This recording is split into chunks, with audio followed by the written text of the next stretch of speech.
자, 안전장치 개요에 대해서 전반적으로 설명을 드렸고, 자, 이번에는 각각 안전장치 종류마다 하나씩 살펴봅시다.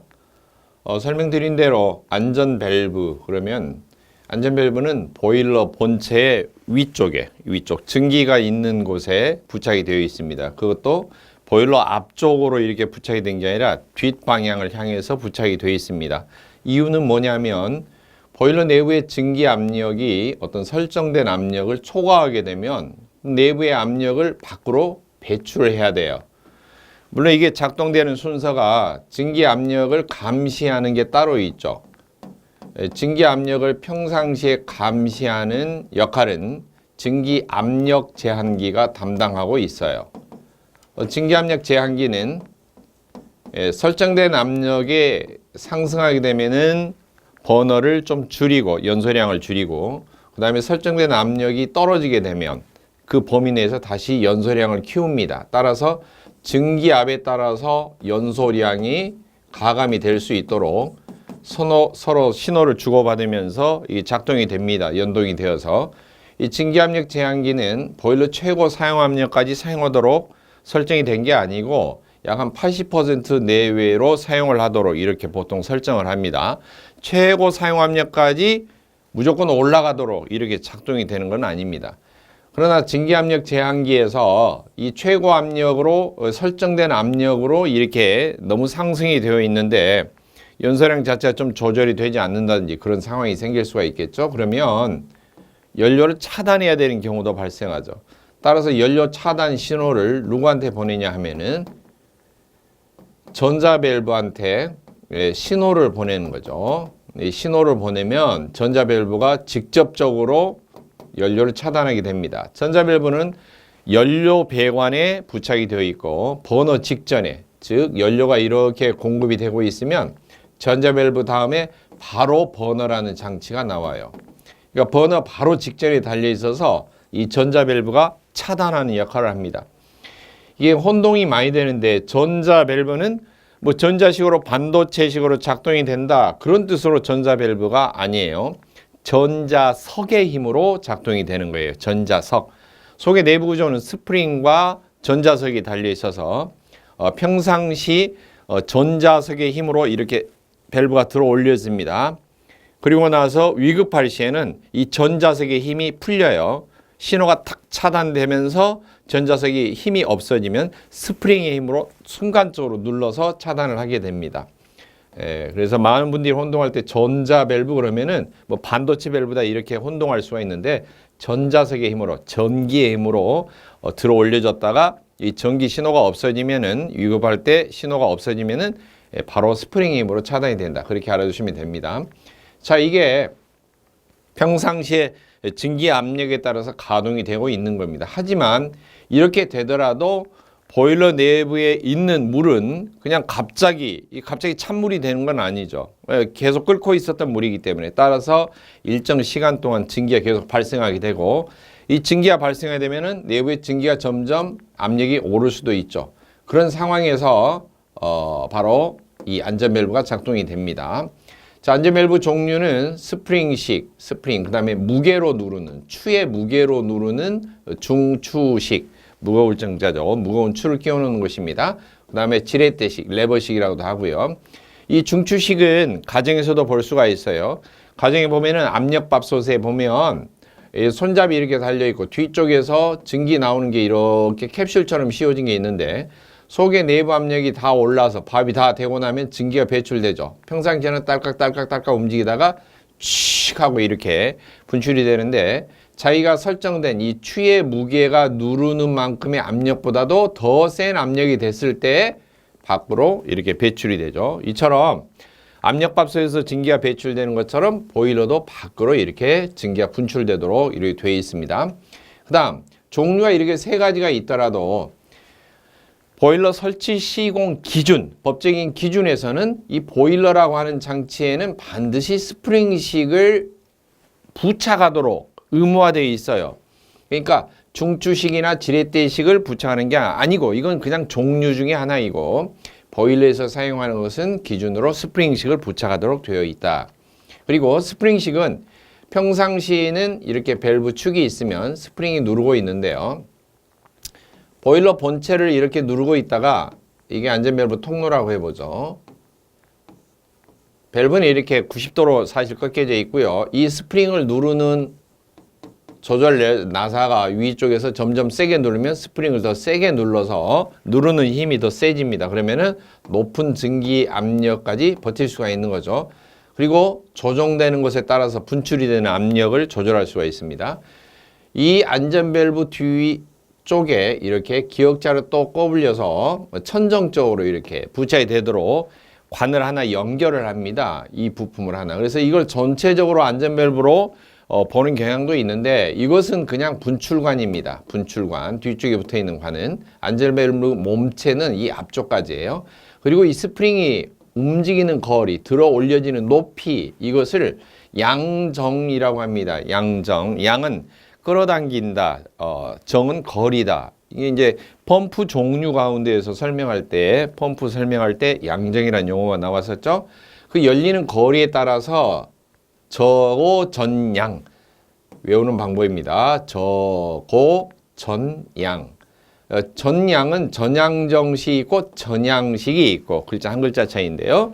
이렇게 종류가 4가지가 있습니다. 이 간혹 종류를 물어보기도 합니다.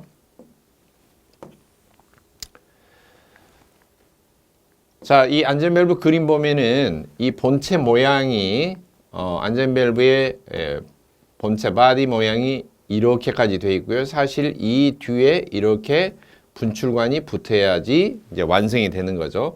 지금 이 사진 그림도 보면 이 본체 모양은 여기까지고요. 여기에 분출관이 연결이 되어 있는 거예요. 천정을 향해서 이렇게 분출이 되죠. 만약에 이렇게 앞쪽으로 꼬부라져 있다든지 그러면은 보일러 취급자가 보일러 앞에 쪽에서 이렇게 작업을 하고 있기 때문에 정면을 향해서 분출이 되면은 안 되겠죠. 그러면 사람이 다칠 수가 있겠죠. 자, 그 다음에 이제 보일러의 부속품 같은 경우는 각각의 중요한 장치마다 항상 뭐가 나오죠? 기준이 나오죠. 물론 이제 어떤 장치가 나왔다 하면은 이게 뭘까? 즉 역할이죠. 어떤 기능을 하는지 역할과 기능, 무슨 작동을 한다. 이 역할 기능이 중요하고 그 다음에 기준이 중요하다 그랬죠. 모든 장치는 중요한 장치에는 반드시 기준이 있다. 보일러의 이런 규격, 이런 종류, 이런 위치에 이런 방법으로 부착을 해라. 개수까지도 이렇게 지정이 돼 있고요. 그 다음에 이 세 번째는 뭐냐? 종류가 중요하다 그랬죠. 종류. 어떤 종류. 단순하게 이제 무슨 종류가 있다. 예. 그리고 또 하나 뭐가 있어요?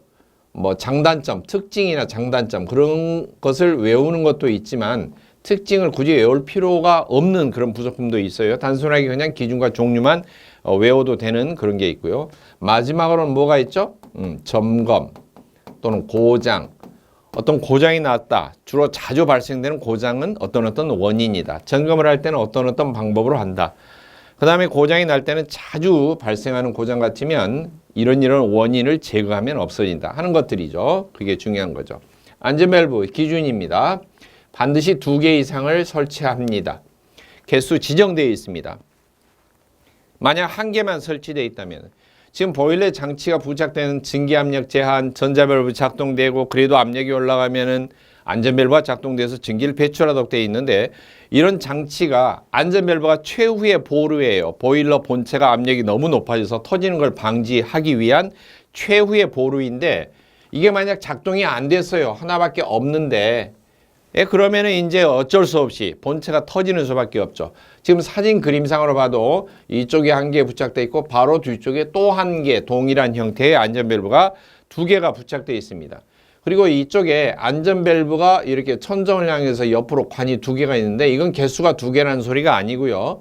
안전밸브가 증기를 배출할 때 양쪽으로 분출하는 형식이다라고 하는 거예요. 밸브는 1개입니다. 그리고 뒤쪽에 밸브가 또 하나 달려있는 사진이죠. 자, 그러나 2개 이상 설치를 하는데 만약에 증기의 양이 분출할 양이 좀 적다. 그러면은 굳이 2개까지는 필요가 없다라고 하는 거죠. 그래서 증기량을 어떻게 간접적으로 알 수가 있을까? 증기가 어떻게 많이 나오죠? 증기량이 많이 나온다고 하는 것은 물이 어때요? 빨리빨리 끓는 거죠. 물이 빨리 끓으려면은 조건이 어떻게 돼요? 불을 뗄 때 열을 빨아들이는 면적, 즉 전열면이 넓을수록 증기가 빨리빨리 나오고 증기량이 많이 나오는 거죠. 그만큼 물도 빨리빨리 달아지는 거죠. 물이 빨리빨리 달아지면은 이 전열면의 기준에 따라서 급수를 하는 급수관의 규격이나 급수 밸브의 크기도 영향을 받고, 아울러서 증기를 분출하는 쪽, 증기도 많이 나오니까 이쪽도 영향을 받습니다. 그래서 급수 쪽에서는 전열 면적을 10제곱미터 기준으로 해서 전열 면적이 10제곱미터가 만약 못된 경우는 급수관의 규격이 15A 이상 되어야 된다. 이렇게 그냥 구경으로만 이야기했었죠. 그리고 평상시에는 20A 이상이 되어야 된다. 그런데 지금 송기관 말고 피상시에 안전밸브 분출하는 것은 어떻게 되느냐? 전열 면적이 50제곱미터 이하일 때는 한 개만 부착해도 된다. 이렇게 되어 있어요. 그 다음 사이즈는 어떻게 될까? 즉 밸브의 구경을 말합니다. 이걸 호칭 지름이라고 하는데 25A 이상으로 할 거 그랬죠. 자, 여기 나오는 A, B 한번 표기 한번 다시 보겠습니다. 어떤 숫자 다음에 A, B가 붙어 있다. 숫자 다음에 A, B가 붙어 있다라고 하는 경우는 숫자는 밀리미터를 뜻하는데요. 대충 이 A가 바로 밀리미터일 때 밀리미터 대신에 A자로 표기합니다. 자, 호칭 지름 25A 그 말은 구경이 지름이 25mm짜리로 된 것 이상을 사용을 해야 된다. 그 다음에 B로 만약 표시가 되어 있다면 B는 인치의 뜻이에요. 그래서 통상적으로 배관이나 밸브 이런 부속품 규격일 때 좀 알아두실 게 있는데 뭐냐면은 자주 등장하는 것은 25A로 되어 있는 것을 B로 고치면 인치로 고치면 표기를 1B라고 해요. 1B. 물론 정확하게 하면은 1인치가 25.4mm가 1인치인데 이제 소수점 밑에를 떼고 그렇게 표기를 하는 것입니다. 그 다음에 25A보다 사이즈가 좀 적은 게 있죠. 20A, 그 다음에 15A 이렇게 표기가 되는데요. 20A는 4분의 3B로 호칭 지름에서 표기를 합니다. 4분의 3인치로. 물론 계산상으로 정확하게 맞아 떨어지는 건 아닙니다. 그 다음 15A는 2분의 1B로 표시를 합니다.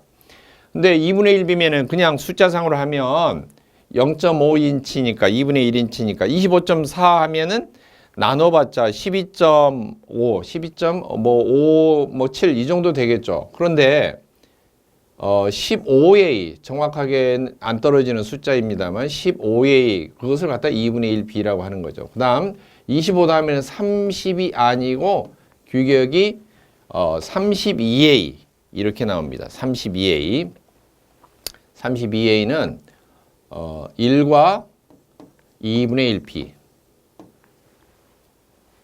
이렇게 나오고요. 1과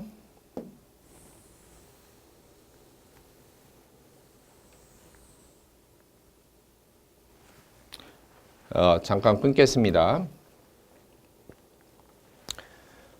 주로 사용하는 규격이 숫자상으로 많이 등장하는 게 지금 장치에서는 세 가지 규격이 가장 많이 등장합니다. 25A, 20A, 15A. 물론 우리나라는 KS 규격으로는 A로 표시를 많이 합니다. 밀리미터 기준으로 표기를 하기 때문에. 그러나 나중에 현장에서 혹시 부속품을 구입한다든지 할 때 B로 표시된 것을 구입한다면 결국에는 같은 표시인데요. 이렇게 다르게 25를 1B로 이렇게 똑같은 치수로 환산해서 구입을 하면 된다 하는 것입니다. 자, 그 다음 호칭 지름 25A 이상으로 무조건 안전 밸브는 지름을 이렇게 부착을 해야 됩니다. 그러나 다음의 경우는 20A로 한 사이즈 작은 것을 부착을 해도 된다. 이렇게 되어 있습니다. 20A로 부착하는 경우는 나중에 보면은 압력계 문자판 지름을 60mm 이상으로 부착하는 경우가 거의 같다. 한 줄만 빼고 거의 다 똑같은 기준이다. 이렇게 되어 있는데요. 그건 무슨 말이냐면 압력계는 보일러에 부착되어서 속에 증기 압력을 표시를 해주는 거죠. 이렇게 바늘 달려있고 숫자 쓰여져 있죠. 그런데 이 숫자가 쓰여진 판, 시계처럼 이렇게 보여지는 문자가 쓰여진 이 판, 이것을 문자판이라고 하고, 원래는 보일러는 문자판의 지름이 100mm 이상짜리를 부착하도록 돼 있어요. 이 압력계는 지시장치편에 나오는 겁니다. 그러나 압력계를 이렇게 큰 걸 부착을 안 하고 이렇게 조그만 거 부착해도 되는 경우, 그런 경우는 대부분 보일러가 뭐 압력이 낮다거나 보일러 용량이 적다거나 뭐 이런 경우입니다. 이렇게 조그만 거, 그게 이제 조그만 거 규격은 얼마를 말하냐 하면은 60mm 이상을 말합니다. 물론 이 이상자를 떼고 실제로 판매되는 걸 보면은 100mm 이상 그러면 100mm이고요. 60mm 이상 그러면은 규격이 차로 재보면 60mm 정도 됩니다. 바로 그 조그만 압력기를 달아도 되는 경우는 보일러가 좀 용량이 적은 겁니다. 전열 면적이 적다든지 증기 압력이 낮다든지 기타 소용량일 때 이렇게 작은 걸 부착하는데, 마찬가지로 안전밸브도 그렇습니다. 안전밸브를 규격을 25A짜리 큰 걸 부착을 하는 것이 일반적인데 20A짜리로 부착을 해도 되는 경우, 즉 그 말은 작은 보일러다. 첫째, 최고 사용 압력이 0.1MPa 이하인 것. 0.1MPa이 간혹 kgF 제곱 센티미터 압력 단위로 바뀔 수도 있죠. 자, 메가파스칼이라고 하는 압력 단위가 kgF 제곱 센티미터 공학기하고 똑같은 단위죠. 이것하고 환산이 될 때는 서로 10배로 환산이 됩니다. 정확하게 하면 약 9.80665 이렇게 되는데 소수점 이하를 반올림해서 약 10배로 환산을 합니다. 실제로. 그렇다면 0.1MPa는 바로 1kg F 제곱센티미터를 말합니다. 이 정도 이하인, 1기압 이하인 보일러는 안전밸브 지름을 25A가 아니고 20A 부착해도 된다. 그 다음 두 번째입니다. 최고 사용 압력이 0.5MPa kgF4로 하면은 5kgF 제곱센티미터 5기압 이하이면서, 그리고 플러스 동체 안찌름이 500mm 이하, 동체 안찌름, 즉 보일러 물이 담겨져 있는 동체 안찌름이 500mm야. 그 다음 동체 길이, 본체를 말합니다. 본체, 동체 길이가 1000mm 이하. 그리고 이 속에 내부 압력이, 최고 사용 압력이 5kgF 제곱센티미터, 메가로 하면 0.5MPa 이하인 보일러에는 안전밸브를 20A로 부착을 해도 된다라고 하는 것입니다. 그런데 이제 많은 분들이 혼동해요. 사이즈가 20A인데 그러면 개수는 몇 개냐? 개수는 전열 면적으로 따지는 것입니다. 이 보일러가 전열 면적이 만약 50제곱미터가 넘어간다, 그러면 어쩔 수 없이 2개 부착해야 돼요. 사이즈만 작아질 뿐이지 개수는 전열 면적에 의합니다. 그 다음 세 번째입니다. 최고 사용 압력이 똑같이 0.5MPa 이하이고 전열 면적 자체가 2제곱미터 이하인 보일러에는 사이즈를 이렇게 작은 걸 달아도 됩니다. 그 다음 최대 증발량이 1시간에 5톤 증기가 나오는 것, 그 이하인 관류 보일러입니다. 관류 보일러에는 어떤 동체나 본체 이런 구조가 아니라 파이프로만 되어 있는 보일러죠. 관으로만 되어 있는 보일러. 그래서 관 속에 물이 흘러가면서 예열되면서 증발되면서 곧바로 어때요? 가열 증발되면서 과열 단계를 거쳐서 곧바로 과열 증기가 나가는 구조입니다. 순환식 보일러에서 강제 순환 보일러에 포함시키기도 하고 별도로 분류하기도 합니다. 제 2장에서 설명한 바가 있죠. 그 다음 마지막에 소용량 보일러로 구분된 거, 법적으로 소용량 보일러. 물론 재질에 따라서 강철로 만들 수도 있고 주철로 만들 수도 있습니다. 소용량 보일러로 구분되어 있는 것, 그것은 안전밸브 지름을 20A 이상으로 해도 됩니다. 작은 사이즈.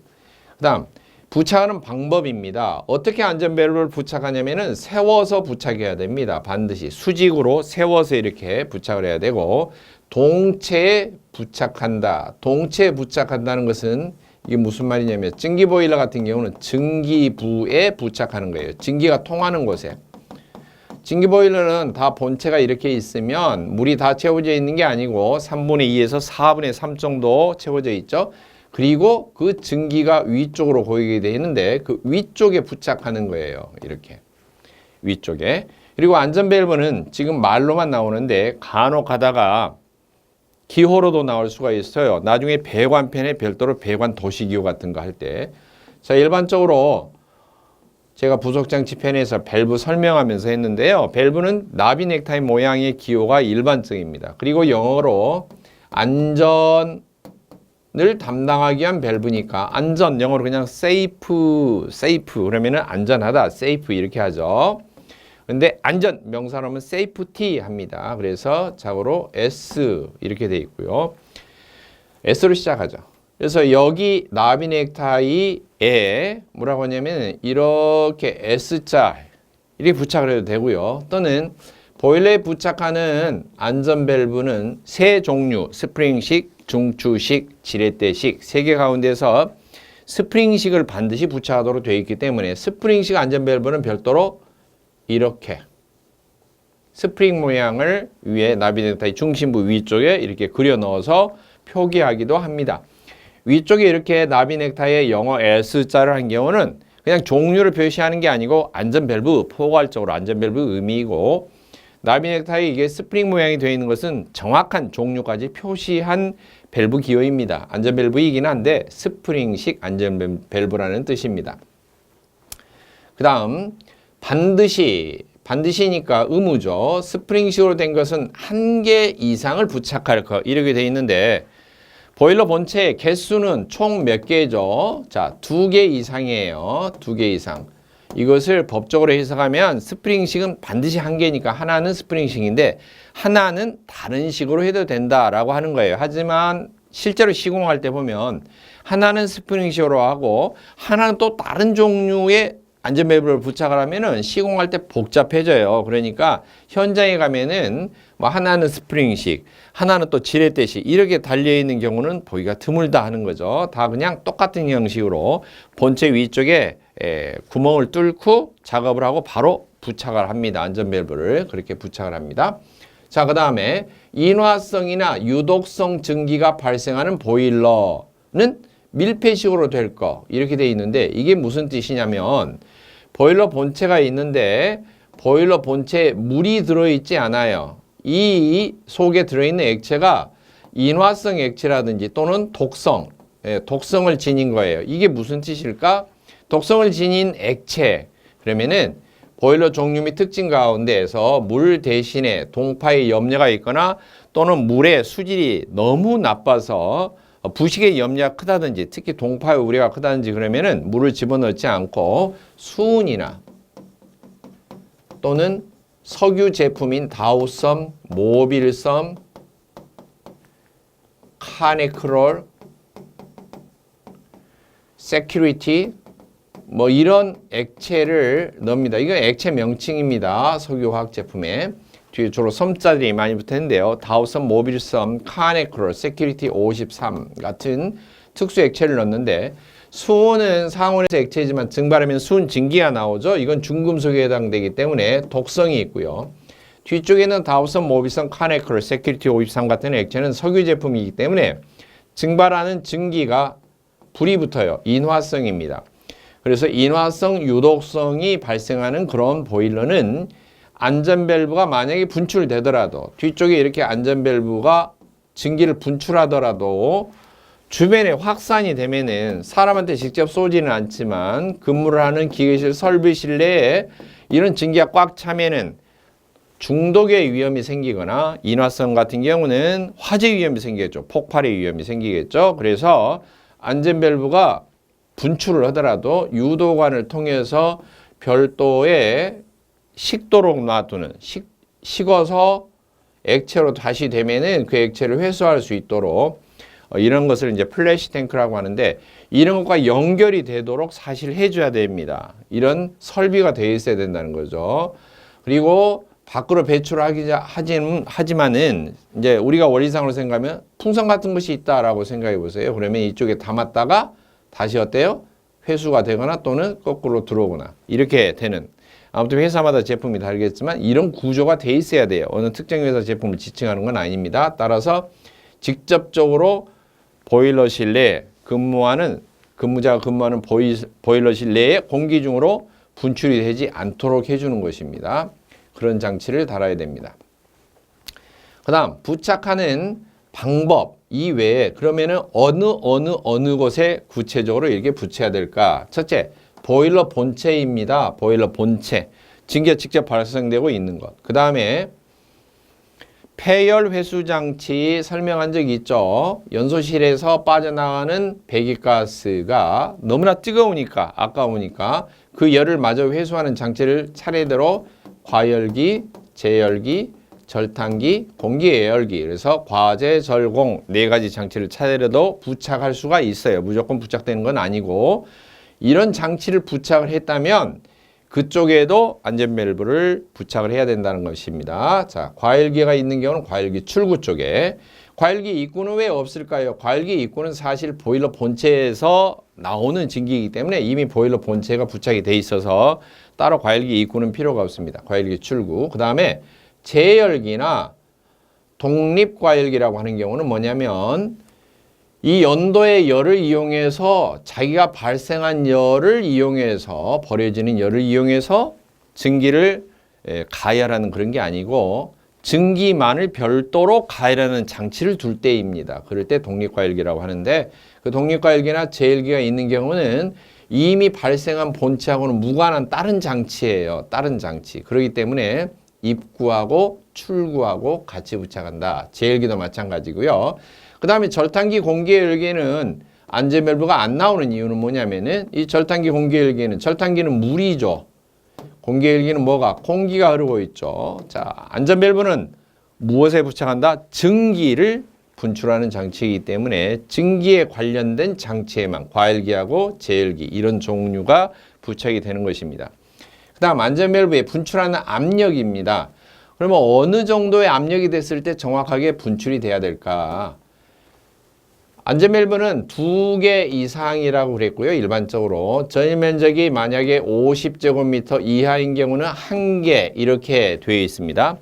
1개 이상이므로 전일 면적이 50제곱미터 이하이더라도 안전을 위해서 설계상 2개를 할 수도 있어요. 하지만 50제곱미터 이하이면은 이 시공비가 들어가니까 제작비가 들어가니까 1개만 부착을 보통 합니다. 자, 이처럼 1개만 달려있는 경우는 보일러 최고 사용압력 이하. 근데 정확하게 하면은 직전이에요. 직전. 보일러 최고 사용압력에 도달하기 바로 직전에 그 도달해서 넘어가면 안 돼요. 바로 그 직전에서 분출이 되도록 조정을 해줍니다.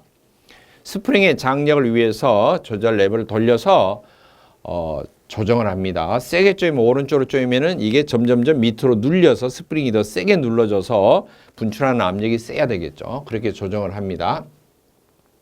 다음 2개 부착이 된 경우 2개는 각각 다르게 분출이 되는데 먼저 첫 번째 1개는 최고 사용압력 직전 이하에서 분출이 되도록 하고 만약 분출이 됐는데도 증기 압력이 좀처럼 떨어질 기미가 안 보입니다. 계속 올라가요. 그러면 나머지 1개는 최고 사용압력의 1.03배 이것을 간혹 가다가 3% 초과 직전 이렇게 해도 말을 바꿀 수가 있죠. 1.03배는 원래 100% 말고 0.3배, 0.03배 그러니까 퍼센트를 하면은 3% 초과가 되기 직전에 바로 분출이 되도록 합니다. 자, 안전밸브는 평상시에는 어떻게 돼야 돼요? 안전밸브는 평상시 막고 있어야 된다. 막아야 돼요. 증기가 새면 안 됩니다. 평상시에는. 그러나 압력이 초과시 설정되어 있는 압력, 분출 압력에 설정되어 있는데 이걸 초과시에는 어떻게 돼요? 이제 분출하는 거죠. 밖으로. 뿜어내는 겁니다.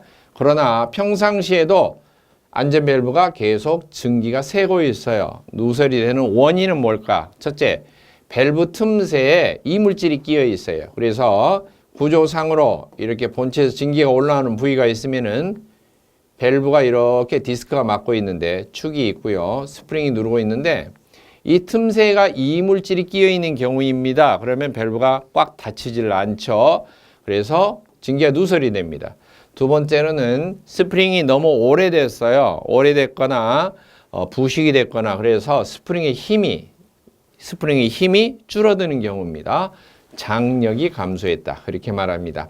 세 번째로는 밸브 축이나 이런 게 설치하는 게 수직으로 정확하게 안 돼 있고 삐딱하게 돼 있는 거예요. 균형이 맞지 않았어요. 그래서 밸브 디스크가 이 시트 부분, 이 밑에 접촉하는 부분을 시트라고 하고 위에 원형으로 이렇게 추처럼 해서 구멍을 막고 있는 것을 이렇게 디스크라고 하는데요. 이게 디스크고 그 다음에 디스크가 이렇게 접촉하는 밑부분을 시트라고 합니다. 보통 이 구멍을. 사람이 앉으면 엉덩이 앉으면 앉은 의자, 엉덩이가 닿는 쪽, 이쪽을 시트라고 그러죠. 의자를. 그런 거 똑같습니다. 용어가. 바로 그게 균형이 안 맞으면 이렇게 빼딱하게 돼 있는 거죠. 엉덩이가 한쪽이 닿아 있고 한쪽은 들려져 있는 거죠. 그래서 한쪽이 열려져 있는 경우가 됩니다. 이렇게 균형이 안 맞으면. 그래서 증기가 평상시에 누설이 되는 원인이 세 가지가 있습니다. 자, 그런데 증기가 누설이 되는 원인 세 가지이기 때문에 아닌 것 이렇게 물어보겠죠. 아닌 것.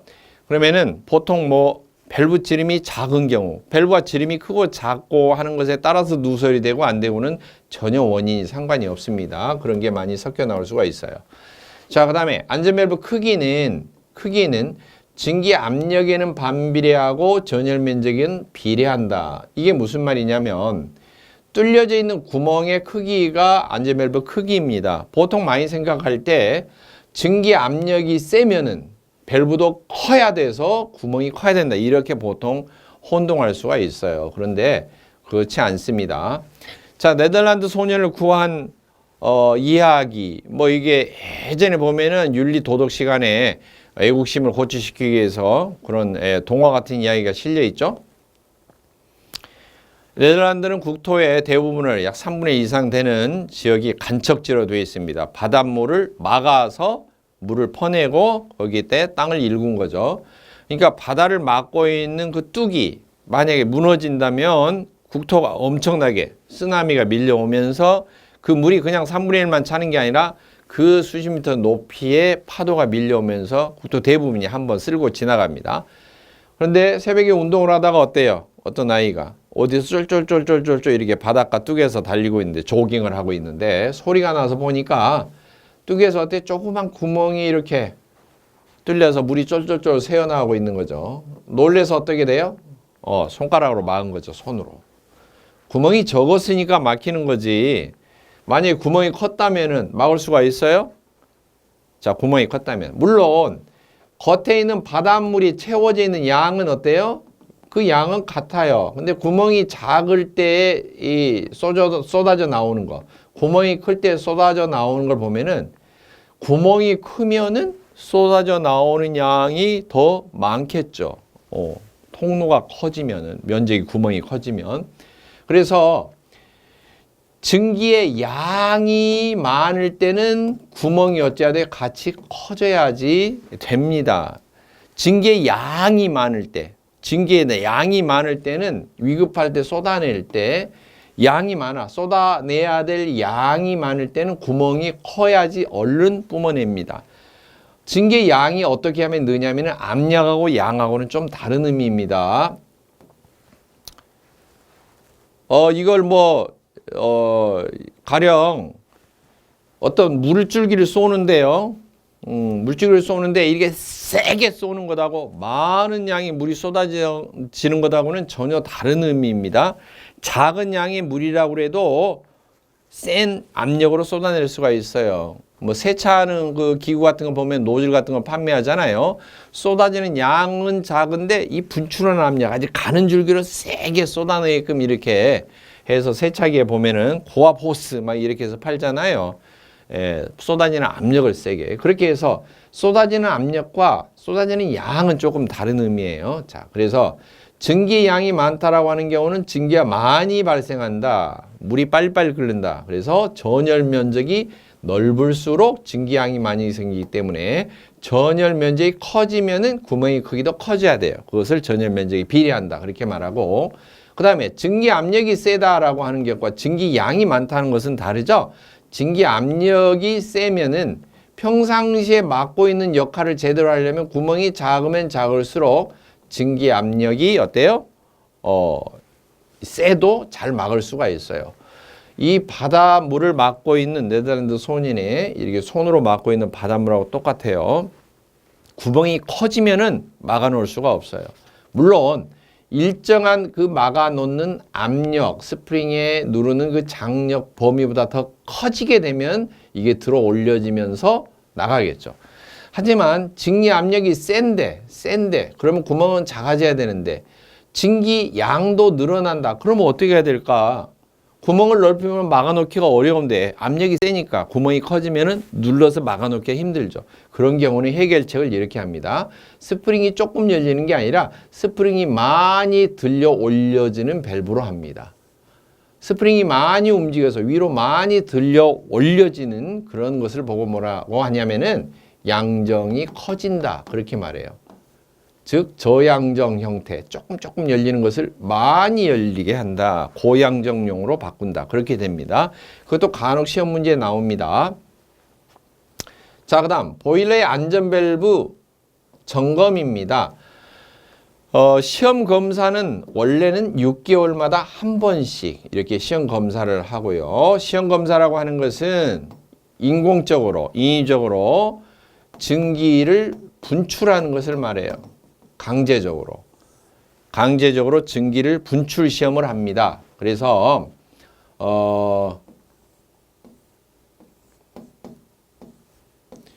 스프링의 힘으로 이렇게 밸브가 눌려져 있는 것을 외부의 지렛대식으로 손잡이를 이렇게 달아서 밑에 스프링을 들어 올리도록 이렇게 합니다.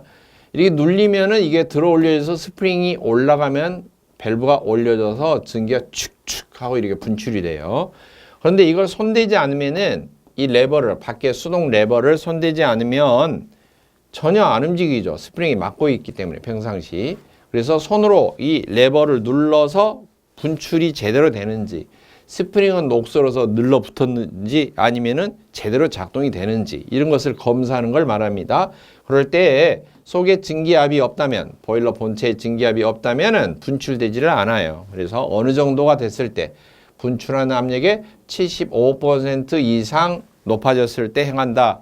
이걸 어떻게 짐작으로? 아니죠. 압력계 눈금을 보고 이 정도 압력이 올라왔는데 분출 설정하는 최고 사용 압력의 75% 이상으로 올라왔다. 그럴 때 레버를 눌러서 한다는 거예요. 물론 보일러 본체가 대부분 산업용은 현장에 가면 사람 키보다 훨씬 높습니다. 대부분. 그래서 측면에 보면 이게 정면이다. 정면에 이렇게 버너가 설치되어 있고요. 이 지지대 위에 보일러 움직이지 않도록 이렇게 되어 있는데 이 측면의 후측부에 보면은 이 사다리가 이렇게 보통 되어 있어요. 보일러 측면으로 사다리가 설치가 되어 있고 이 사다리를 타고 위쪽으로 올라가서 레버를 눌러보는 거예요. 그렇게 테스트를 합니다. 자, 그 다음 두 번째 안전장치입니다. 화염 검출기라고 하는 안전장치 개요에서 설명드렸죠. 말 그대로 화염, 불꽃을 검출하는 거예요. 불꽃을 감시하는 거죠.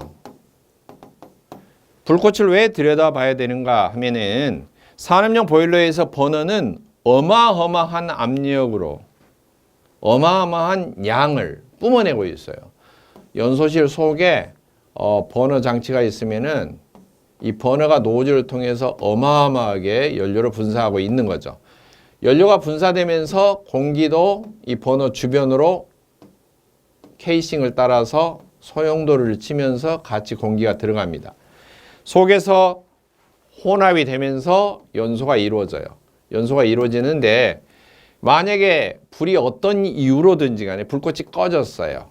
꺼지더라도 연료는 분사하고 있고 공기는 들어가고 있어요. 불꽃이 꺼지더라도.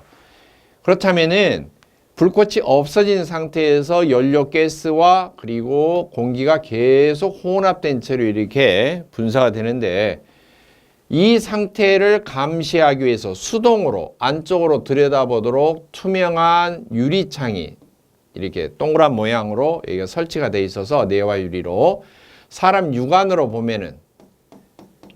들여다보면은 보이도록 되어 있어요. 내부의 불꽃이. 이것을 투시구 그렇게 말해요. 투시구라고 그러는데 이걸 보고 감시하도록 되어 있어요. 사람 눈으로. 물론 눈으로 보고 왜 속이 깜깜하지? 이게 불이 꺼졌네? 이렇게 하고 나서 다시 재점화 버튼을 누른다면 어떻게 될까요? 이게 속에 꽉 차 있는 연료가스와 공기가 순식간에 점화 플러그가 작동이 되면 팍 하면은 펑 하고 터지겠죠? 폭발 사고가 일어납니다. 따라서 만약 이렇게 불꽃이 꺼지면은 신속하게 이 버너 입구 쪽에 있는 전자 밸브가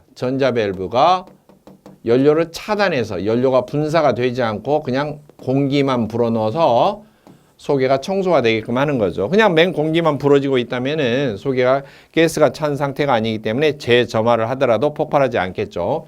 자, 그래서 이 불꽃을 감시하도록 하기 위해서 버너 입구 쪽에 똑같이 내부에 화염을 감시할 수 있는 기구를 끼워 놓습니다.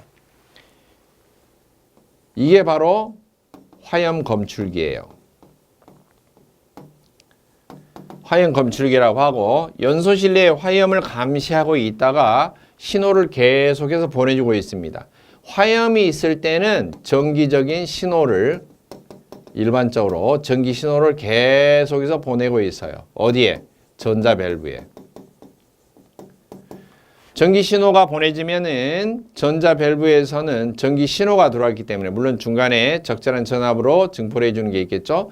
전자 밸브에서 전자석이 작동이 돼요. 화염이 있다면, 불꽃이 있다면 전기 신호가 나오고 그리고 전자석이 작동이 돼서 밸브가 들어 올려져서 연료가 통과합니다. 그런데 화염이 없어졌어요. 그러면 전기 신호가 끊어집니다. 전자석의 힘이 없어집니다. 그러면은 평상시 스프링으로 밸브가 이렇게 받쳐져 있는데 스프링 힘으로 내려 눌러서 순식간에 차단이 됩니다. 그래서 이 화염을 그러면 어떤 원리에 의해서 감시를 할까? 세 가지가 있습니다. 첫째, 플레임 아이, 플레임 로드, 스택 스위치 이렇게 있는데 정확하게 버너 입구 쪽에, 연소실 입구 쪽에 설치되는 것은 플레임 아이와 플레임 로드입니다. 이것은 이제 버너 입구 쪽에 보통 설치가 되어 있고요. 버너 입구 쪽에서 직접적으로 화염을 감시하는데 빛을 감시한다. 이 빛을 보통 우리가 예전에 보면은 시계나 뭐 계산기나 이런 것 등도 있고 지금 지붕에 설치하는 것도 있고요. 태양 빛을 받아들이면은 이걸 전기로 발전을 시키는 장치 있죠. 태양광 발전. 그런 것과 같은 원리입니다. 빛을 받아서 그것을 전기 신호로 바꿔주는 것을 플레임 아이라고 합니다. 자고로 빛을 바라봐야 돼요. 빛을 봐야 돼. 사람 눈이 어때요? 환할 때, 빛이 있을 때 볼 수가 있죠. 깜깜하면, 빛이 없으면 또는 너무 밝아서 투명해요. 보기가 어려워. 예를 들면은 알코올이라든지 뭐 가스 같은 경우 아주 순수하고 그런 경우는요. 환한 대낮에 놓고 불을 피워보면은 자세히 들여다봐도 불꽃 모양이 잘 보이잖아요. 특히 알코올 같은. 이 기체 연료에 가깝고 순수한 연료에 가까울수록 불꽃이 잘 안 보여요. 처음에 노란색, 그것보다 불이 조금 온도가 낮으면은 적색, 밝은 적색, 그렇다가 노란색, 그 다음에 휘백색 이렇게 가다가 뭐 청색 계열이 나오고 나중에 보이지가 않아요. 보이지가 않습니다. 그래서 가스 연료가 연소될 때는 환한 노란 오렌지색과 같은 뭐 장작불이 탈 때처럼 그런 밝은 빛이 보이지 않고 투명하거나 또는 파랗게 되기 때문에 잘 감시가 안 됩니다. 그런 경우는 로드라고 하는 것을 사용하는데 이 플레임 아이는 주로 유류용 기름을 연소하는 보일러에 주로 사용을 합니다. 기름을 연소하는 보일러는 밝은 오렌지색으로 연소실이 보일 때 정상입니다. 그런데 가스를 사용한다. 그런 경우는 밝은 오렌지색으로 연소실 내부가 보이질 않아요. 그럴 때는 화염이 이온화되는 현상을 사용하는데 이게 보면은 가스기기 같은 데 보면은 가스기기에도 요즘에는 불꽃이 꺼지면 자동으로 가스가 자동 차단되게끔 되어 있는 것도 있죠. 가스 불꽃이 나올 때 보면 위쪽에 이렇게 돌출된 부분이 하나가 있을 거예요. 철사처럼. 그리고 가스레인지 옆에 속에 내장되는데 살짝 측면에 돌출되는 침처럼 된 게 있고요. 이 침처럼 된 것은 스파크를 튀겨주는 것이고 점화장치고 그게 아니고 가스 난로나 이렇게 팬 히터 같은 거 보면 불꽃이 나오는 위쪽에 약 상부의 몇 센치쯤 위에 이렇게 철사처럼 구부러진 철사처럼 돌출되는 게 있어요. 이게 바로 로드인데요. 로드. 전기 같은 거 테스트할 때 뭔가 이렇게 검친 봉 돌출되어 있는 날카롭게 길게 돌출되어 있는 봉을 로드라고 그러죠. 이게 바로 플레임 로드예요. 그리고 이제 플레임이 뭐냐면 영어로는 FLAME 이래서 플레임 그러면은 불꽃이란 뜻이에요. 화염, 불꽃. 그런 뜻인데 우리가 숨쉬는 일반적인 공기는 전기가 사실 안 통합니다. 그냥 건조하고 이렇게 순수한 공기는 안 통하는데 이 공기가 비 올 때 구름이 잔뜩 끼고 습도가 막 높을 때는 땅 위를 움직이는 구름에서 정전기가 발생해서 엄청 전기를 머금었다가 이 전기가 땅으로 흐르게 되잖아요. 순식간에. 근데 순수한 공기는 이렇게 잘 전기가 흐르지 않는데 습기가 많거나 기타 등등 원인에 의해서 구름이 지닌 정전기가 땅으로 흐르게 되죠. 이게 뭐예요? 번개죠. 주변으로 전기 에너지를 쏟아내는 게 전기가 흐르는 거죠. 그 번개가 땅으로 떨어지면은 낙뢰라고 하죠. 번개가 이제 한자로 번개, 뢰, 그리고 락은 떨어질 락. 이런 것처럼 공기가 어떤 원인에 의해서 전기가 통하게 되는데 습도가 높거나 또는 두 번째로는 고온일 때 공기의 분자가 깨져서 이온화가 됩니다. 일부가. 그럴 때는 전기가 통합니다. 그래서 가스 보일러 불꽃 위에 바로 이 본체 금속과 로드가 이렇게 되어 있다면 이 사이는 전기가 안 통하는데 고온의 상태이면 불이 타고 있으면 이 사이에 전기가 통해요. 전기가 통하는 상태가 됩니다. 그래서 전기 신호가 어때요? 중간에 전기 신호를 발생하는 장치가 있다면은 전기가 흐르게 되는 거죠. 이렇게 회로상으로. 근데 이 불이 꺼지면은 중간에 그냥 차가운 공기가 되면은 전기가 안 흐르게 됩니다. 신호가 끊어지게 되는 겁니다. 바로 이런 원리로 불꽃이 지금 붙어 있다. 불꽃이 꺼졌다를 금방 감시할 수가 있고 불꽃이 오렌지색으로 잘 보이지 않는 것. 가스용 보일러에 보통 이 로드라고 하는 방식을 씁니다. 그 다음에 스택 스위치입니다. 스택 스위치는 열었다 닫았다 이 접점이죠. 붙였다 떨어졌다 하는 스위치고요. 접점이고요. 스택이라고 하는 경우는 STACK 그래서 스택은 연도라고 합니다. 배기가스가 배출이 되는 통로를 스택이라고 그래요. 스택.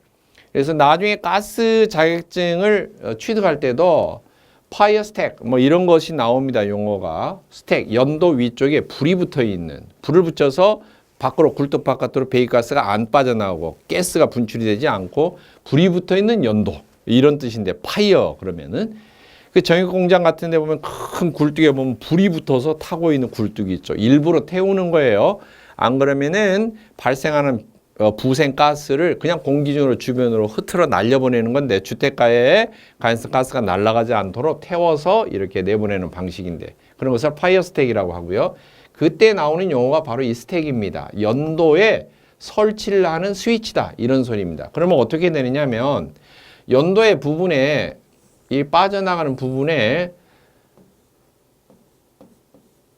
이렇게 금속판을 놔둬요. 이중으로 된 금속판. 예. 이게 이중으로 두 장으로 겹쳐져 있는 것을 뭐라고 하냐면은 금속은 메탈 영어로. 그리고 두 장으로 이것을 바이메탈. 바이메탈은 열팽창이 서로 다른 쪽. 한쪽에는 쇠에 가까운 쪽, 한쪽은 구리 쪽에 가까운 합금을 두 장을 붙여서 놔두면 열받아 있는 경우는 어떻게 돼요? 위쪽가 구리고 밑에가 철이라면 이렇게 밑으로 누르게 되겠죠. 위쪽은 잘 늘어나고 밑에는 안 늘어나니까 휘어서 스위치를 누르는 거죠. 그러면은 전기 신호가 통합니다. 그런데 나오는 연소가스가 없어요. 불이 꺼졌어요. 그러면 이게 어때요? 다시 처음 상태로 펴집니다. 펴지면 스위치가 떨어지게 되겠죠. 전기 신호가 없어지게 됩니다. 그러나 이 금속이라고 하는 것이 두 장이 이렇게 붙어 있던 게 이렇게 휘었던 것이 이렇게 반드시 펴지려면은 상당히 시간이 걸려요. 작동하는데 많은 시간이 소요가 됩니다. 실적으로 수초가 흐르고 그래서 작동하는 시간이 순식간으로 작동이 되지 않기 때문에 대용량 보일러라든지 이런데 산업용 보일러에는 사실 이것을 설치하면은 이것만 믿고 있다면은 조금 어때요? 위급한 상황이 될 수가 있어요. 그래서 만에 하나 산업용에 설치한다면 기름 보일러면은 플레이 마이는 의무적으로 앞쪽에 설치해서 위험을 방지하고 막 또 차선책으로 굴뚝 쪽, 연도 쪽에 스택 스위치를 부차적으로 2차적으로 이렇게 붙이는 방법은 사용될 수가 있습니다. 가스용 보일러도 마찬가지예요. 이게 주 장치로 화형 검출기를 사용하는 경우는 드물어요. 만약 그렇다면 소용량 보일러나 이런 데 부착을 하는 것이고 현재는 거의 이것만 주력으로 해서 사용을 하지 않습니다. 이것은 이제 보조적으로 이렇게 사용하는 장치로 부착을 합니다. 자, 화형 검출기는 불착화는 점화시 불이 안 붙은 걸 말해요. 착화가 안 된 것을 불착화, 아니 불자를 쓰는 걸 말합니다. 그 다음 실화시라는 것은, 실화라는 것은 없어지는 거죠. 분실됐다 할 때. 즉 연소 도중 화염이 어때요? 꺼지는 걸 말해요. 그걸 실화라고 합니다. 그래서 불착화나 또는 실화 시에 전자밸브에 신호를 보내서 연료가 차단이 되도록 도와주는 것입니다. 그게 화형 검출기인데 이러한 자동 제어를 불착화 인터록, 실화도 포함합니다. 불착화 인터록이라고 하고 앞에 불착화는 알겠는데 인터록은 뭐냐면은 인터록은 자동 제어에서 나오는 용어인데요. 어떠한 조건이 만족이 안 되면은 더 이상 제어가 진행이 되지 않도록 차단을 해주는 것을 인터록이라고 하고 뭐 굳이 영어 뜻으로 한다면 록은 열쇠 같은 거 잠금을 록, 그렇죠. 록, L-O-C-K. 이게 열쇠죠. 록. 인터는 뭐냐? 내부적으로, 안쪽으로. 뭔가 내부적으로 자동제어가 서로 순환되면서 이루어지고 있는데 중간에 뭔가 내부적으로 조건이 하나 안 맞아요. 뭔가 좀 이상한 게 있어. 그러면은 전체적으로 잠가져 버리는 그런 것을 인터록 제어라고 합니다. 인터록 제어는 5가지가 있는데 그 중에 불이 꺼졌을 때 작동이 되는 것을 시스템을 불착화 인터록이라고 합니다.